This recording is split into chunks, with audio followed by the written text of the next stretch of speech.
Good evening বন্ধুরা, সবাই কেমন আছেন? এই কয়েকদিনের জ্বরে আমার কোনো কিছু খেতেই ভালো লাগছিল না। সমস্ত খাবার মনে হচ্ছিল কোনো স্বাদ নেই। সে কথা শুনে পিসি আমার জন্য আমার পছন্দের কচুর ডাঁটা কাটতে গেল, কোনো কিছুর ভয় না করে। কারণ বর্ষাকালে এখানে আমরা কেউই যাই না, প্রচণ্ড সাপ থাকে। এই আগের বছর এখান থেকেই একটা সাপ একজনকে কামড়েছিল, সে মারাও গেছিল। তো তারপর থেকে আমরা বর্ষাকালে এখানে যাই, কিন্তু পিসি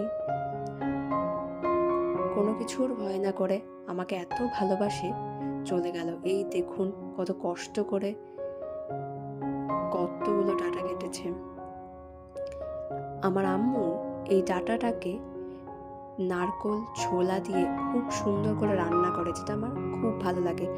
আপনাদের ওখানে এটাকে কিভাবে রান্না করে আর আপনাদের সবার এটা কেমন লাগে আমাকে অবশ্যই কমেন্টে লিখে জানাবেন। এই দেখুন, এই যে কচুর ডাঁটা, এটা কিভাবে কাটতে হচ্ছে, এই আঁশগুলো ছাড়িয়ে নিতে হবে, তারপর ছোট ছোট টুকরো টুকরো করে কাটতে হবে, তারপর এটাকে জলে সেদ্ধ করে তারপর এটাকে রান্না করতে হয়, নাহলে অনেক সময় গাল চুলকাতে পারে, কারণ বর্ষাকাল তো।